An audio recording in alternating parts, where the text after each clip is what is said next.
शास्त्र कहते हैं मनुष्य अगर गिरना चाहे तो असुरों से नीचे गिर सकता है, और अगर उठना चाहे तो देवताओं से भी ऊपर उठ सकता है।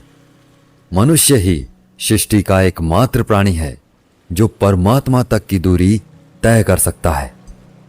इस संसार में श्रीमद् भगवद गीता के पवित्र ज्ञान से न जाने कितने ही लोगों, कितने ही महापुरुषों ने अपना जीवन बदल लिया। अगर आप यह सोचते हैं कि भगवद गीता में सिर्फ यह लिखा है कि भगवान की पूजा कैसे करते हैं, तो आप बिल्कुल गलत हैं।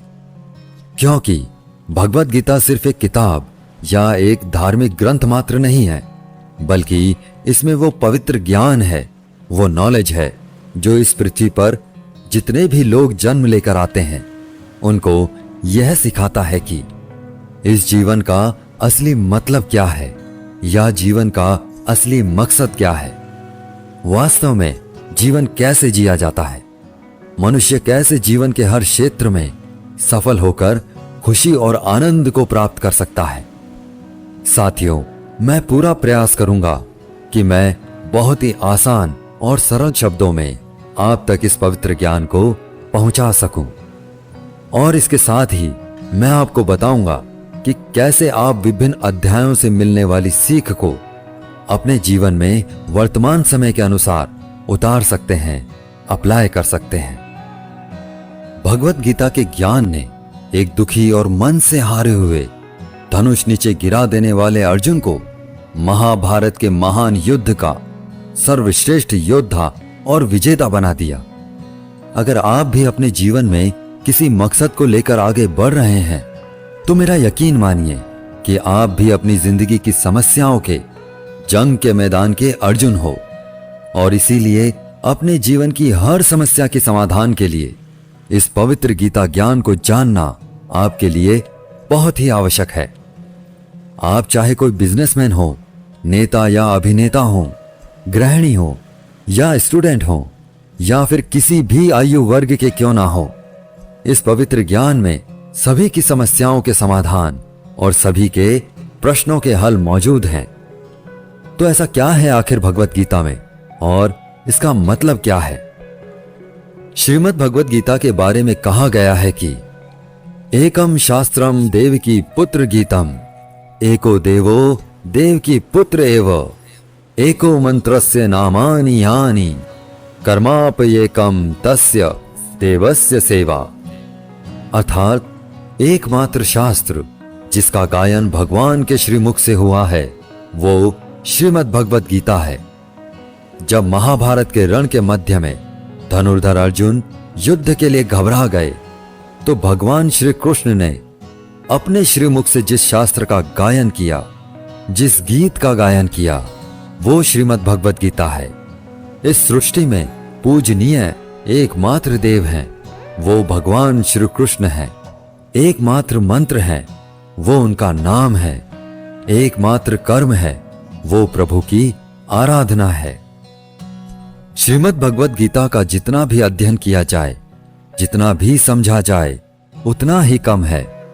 इसे जितनी बार भी पढ़ा और सुना जाता है, उतनी ही बार हमें कुछ ना कुछ नया जानने को, नया सीखने को जरूर मिलता है। इसलिए आपको शांति से बैठकर आंखें बंद करके इस वीडियो की पूरी बातों को जब तक समझ में ना आ जाए तब तक बार बार सुनकर अपने मस्तिष्क में बिठा लेना चाहिए। आज हम श्रीमद् भगवत गीता के प्रथम अध्याय का अध्ययन करेंगे, जिससे आपको यह सीखने को मिलेगा कि कौन सी सबसे पहली चीज है जो आपको जीवन में आगे बढ़ने से रोकती है। भले ही आप में बहुत नॉलेज हो, आप में बहुत काबिलियत हो, लेकिन उस एक चीज की वजह से सही निर्णय या सही डिसीजन नहीं ले पाते हैं और अपने काम में सफल नहीं हो पाते हैं। तो आइए शुरू करते हैं श्रीमद् भगवत गीता का प्रथम अध्याय। अध्याय 1, अर्जुन विषाद योग। कुरुक्षेत्र के युद्ध स्थल में सेना का निरीक्षण। साथियों, किसी भी ज्ञान की शुरुआत अज्ञानता से या उत्सुकता से होती है। उसी तरह श्रीमद् भगवत गीता की शुरुआत धृतराष्ट्र के एक प्रश्न से होती है। धृतराष्ट्र जो कि अज्ञानता का प्रतीक है, अज्ञान रूपी धृतराष्ट्र जिसे सत्य मालूम है, जिसे मालूम है कि संसार का एकमात्र सत्य परमात्मा है, लेकिन वो अपने पुत्र के मोह में अंधा होकर जीवन जीता रहता है। सबको मालूम है कि धृतराष्ट्र जन्म से अंधे थे। उन्होंने महाभारत के युद्ध को देखा, लेकिन कैसे देखा? उन्होंने संजय की दृष्टि से देखा। श्रीमद् भगवद गीता के प्रथम अध्याय के प्रथम श्लोक में धृतराष्ट्र कहते हैं, धर्मक्षेत्रे कुरुक्षेत्रे समवेता युयुत्सवः मामकाः पांडवाश्चैव किम कुर्वत संजय।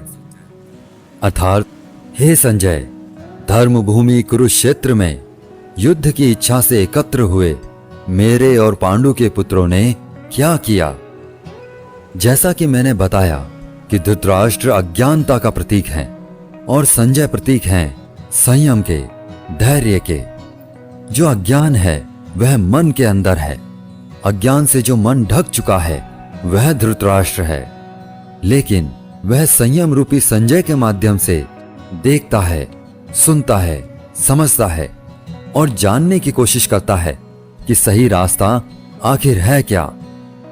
ये वो है जिसका जब तक पुत्र जीवित रहेगा, यानी कि मोह रूपी दुर्योधन जीवित रहेगा, इसकी दृष्टि हमेशा विकारों पर रहेगी, हमेशा कौरवों पर रहेगी। श्रीमद् भगवद गीता के प्रथम अध्याय के प्रथम भाग में महाभारत के कैरेक्टर्स की बात हो रही है। यहां पर किरदारों की बात हो रही है। कौन सा महारथी जो है वो जाकर शंख बजा रहा है, कौन सा महारथी जो है वो सेना के बारे में बता रहा है। चारों तरफ युद्ध शुरू करने के लिए शंखनाद हो रहे हैं। कौरवों में दुर्योधन बहुत खुश हो रहा था क्योंकि उसके पास बहुत ही बड़ी सेना थी। भीष्म पितामह थे, गुरु द्रोणाचार्य, गुरु कृपाचार्य और कर्ण जैसे बड़े बड़े योद्धा थे। पांडवों की सेना में अनुराग रूपी अर्जुन, भाव रूपी भीम, धर्म रूपी युधिष्ठिर सहित पांचों पांडव, भगवान श्री कृष्ण और अभिमन्यु आदि थे। यह युद्ध पूरी तरह पारिवारिक युद्ध था। पांडवों और कौरवों के लिए गुरु द्रोणाचार्य और कृपाचार्य दोनों एक ही थे, भीष्म भी एक ही थे। साथ ही साथ पांडव और कौरव खुद भी आपस में चचेरे भाई थे, लेकिन हर कोई जीतने के इरादे से रणभूमि में आया हुआ था। इस अध्याय के 15वें श्लोक में संजय धृतराष्ट्र को बताते हैं कि पांचजन्यम ऋषिकेशो देवदत्त धनंजयः पौंड्रम दधमौ महाशंखम भीमकर्मा व्रकोदरः। अर्थात ऋषिकेश ने अपना पांचजन्य शंख बजाया, अर्जुन ने देवदत्त शंख बजाया तथा अति भोजी और अति मानवीय कार्य करने वाले भीम ने पौंड्र नामक भयंकर शंख बजाया। इस श्लोक में भगवान श्री कृष्ण को ऋषिकेश कहकर संबोधित किया गया है क्योंकि वे ही समस्त इंद्रियों के स्वामी हैं। सारे जीव उनके भिन्न अंश हैं, अतः जीवों की इंद्रियां भी उनकी इंद्रियों के अंश हैं।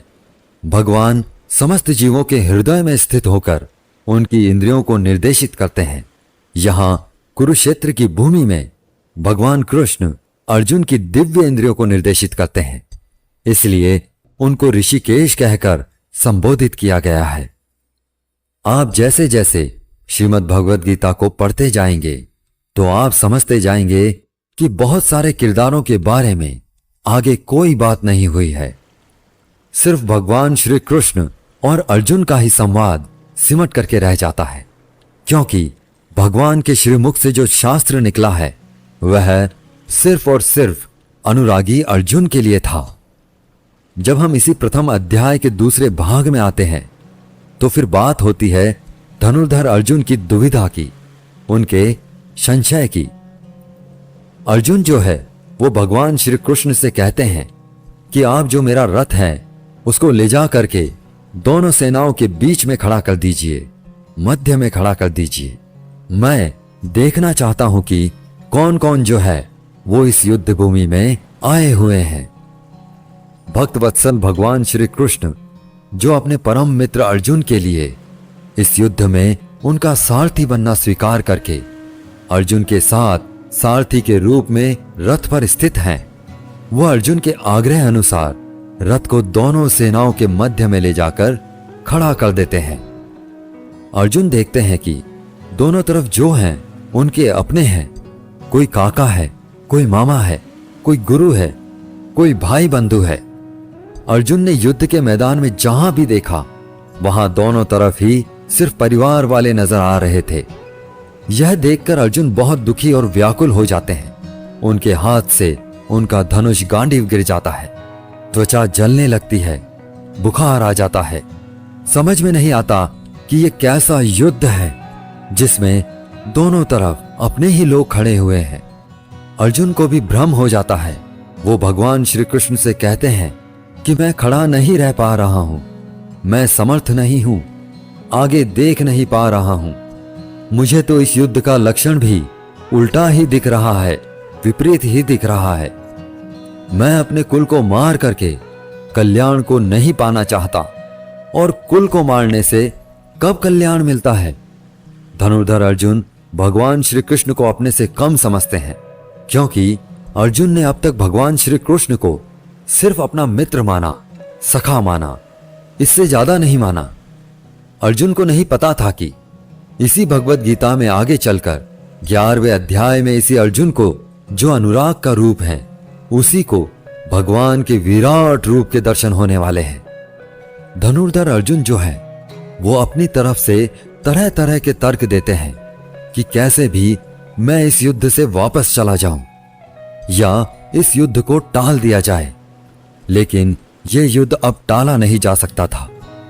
अर्जुन ने अपनी तरफ से हर वह तर्क दिया कि ये सब मेरे अपने हैं, मेरे परिवार के हैं, इनको मार करके मुझे क्या मिलेगा। मैं अपने ही लोगों को युद्ध में नहीं मार सकता, मुझे इस राज्य के लिए तो क्या, अगर कोई तीनों लोक भी दे दे तो भी मैं ऐसा युद्ध नहीं करूंगा जिसमें मुझे अपनों को मारना पड़े। अर्जुन त्रिलोक का साम्राज्य भी नहीं लेना चाहते, वो उसको भी नकार रहे हैं। तो भगवान श्री कृष्ण ऐसा क्या देने वाले हैं कि अर्जुन तैयार हो जाएंगे, मान जाएंगे इस युद्ध भूमि में उतरने के लिए। सब कुछ जानेंगे श्रीमद् भगवद गीता के आने वाले अध्यायों में। प्रथम अध्याय के अंत में अर्जुन जो है वे हताश और निराश होकर रथ में पीछे जाकर बैठ जाते हैं। अर्जुन को उस पूरी सेना के निरीक्षण में अपनी फैमिली दिखाई देती है, परिवार दिखाई देता है जिनको मारना है। जहां तक संबंध होते हैं वहीं तक आप दुनिया मानते हैं। अर्जुन को मालूम नहीं था कि जो उनके मित्र श्री कृष्ण हैं वे स्वयं भगवान हैं, और अर्जुन को जब यह मालूम चलने लगता है तो वे गिड़गिड़ाने लगते हैं, क्षमा मांगने लगते हैं। अर्जुन बहुत सारे संशयों और डाउट्स के बीच में उलझ चुके थे, युद्ध नहीं करना चाहते थे, लेकिन भगवान श्री कृष्ण ने उनकी हर समस्या का, हर शंका का समाधान किया। दोस्तों, गीता के इस फर्स्ट चैप्टर से हमें यह सीखने को मिलता है कि वास्तविकता हमारी सोच से अलग होती है। हमें नहीं पता होता है कि जब हम कोई काम करने का इरादा लेकर जा रहे होते हैं तो वहां पर क्या हो सकता है। जब हम किसी बुरी चीज का सामना करते हैं तो हम संयम खो बैठते हैं और घबरा जाते हैं। घबरा जाने के बाद हम हमारा ही असली रूप भूल जाते हैं। इसी तरह हमारे शरीर में, हमारे मन में भी अच्छाई और बुराई का युद्ध निरंतर चलता रहता है, जिसके कारण हमारे मन में भी अर्जुन की भांति ही तरह तरह के संशय, तरह तरह के डाउट्स पैदा होने लगते हैं। इन संशयों से उबरने के लिए श्रीमद् भगवद गीता के ज्ञान के माध्यम से भगवान श्री कृष्ण की शरण में जाने का मौका मिलता है। तो आप जो पाप हैं उसे पीछे छोड़ने लगते हैं, पुण्य के साथ आगे बढ़ने लगते हैं, और अपने ही क्षेत्र को, जो अपना शरीर है, अपना मन है, उसे धर्म क्षेत्र बना लेते हैं। लेकिन अगर आप विकारों के साथ, बुराइयों के साथ चलते हैं, काम क्रोध के साथ चलते हैं, तो आप अपने ही शरीर, अपने ही मन को कुरुक्षेत्र बना लेते हैं।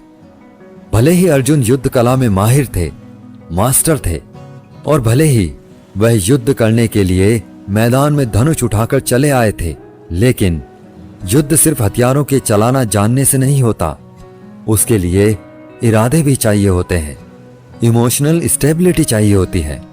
मैदान में आकर अर्जुन को अपनी ड्यूटी या कर्तव्य से ज्यादा फैमिली और गुरुओं से मोह हो गया और फिर वे दुखी हो गए। वे युद्ध करने का डिसीजन नहीं ले पाए। इससे यह भी सीखने को मिलता है कि जीवन में हमें हमारा कर्म करने से सबसे पहले रोकने वाला कोई होता है तो वह है हमारा मोह, लगाव या अटैचमेंट। जैसे कि आप सुबह जल्दी उठ सकते हैं, लेकिन आपको नींद और आलस से मोह होता है। आप अपने लक्ष्य को हासिल करने के लिए कठोर मेहनत कर सकते हैं, लेकिन आपको आराम से अटैचमेंट होता है। अर्जुन एक क्षत्रिय थे और युद्ध करना ही उनका काम था, और वे युद्ध करने में बहुत अच्छी तरह से ट्रेंड भी थे, लेकिन वे मोह में आकर, अटैचमेंट में आकर अपना कर्म भूल गए। इसलिए अगर लाइफ में आपको चुनौतियों से लड़ना है तो आपको अपने अटैचमेंट को सैक्रिफाइस करना आना चाहिए। दोस्तों, इसको आप इस तरह भी समझ सकते हो। मान लो आप किसी से बहुत प्रेम करते हो, लेकिन वह मनुष्य आपके प्रेम की कदर नहीं करता। ऐसे में आपको उसका प्रेम पाने का मोह नहीं होना चाहिए, क्योंकि अटैचमेंट किसी भी तरह का हो, जब तक वह है आप अपनी लाइफ के अर्जुन नहीं बन पाओगे। साथियों, उम्मीद है आपको श्रीमद् भगवद गीता के प्रथम अध्याय की यह सरल व्याख्या जरूर पसंद आई होगी और आपको इससे बहुत कुछ सीखने को मिला होगा। इस वीडियो से आपने क्या सीखा हमें कमेंट करके जरूर बताएं। अगर इस वीडियो में मुझसे कोई भी त्रुटि या गलती रह गई हो तो मैं क्षमा प्रार्थी हूं। मिलते हैं जल्दी ही श्रीमद् भगवद गीता के दूसरे अध्याय की आसान और सरल व्याख्या के साथ। तब तक के लिए अपना ख्याल रखें, स्वस्थ रहें, प्रसन्न रहें। जय श्री कृष्णा।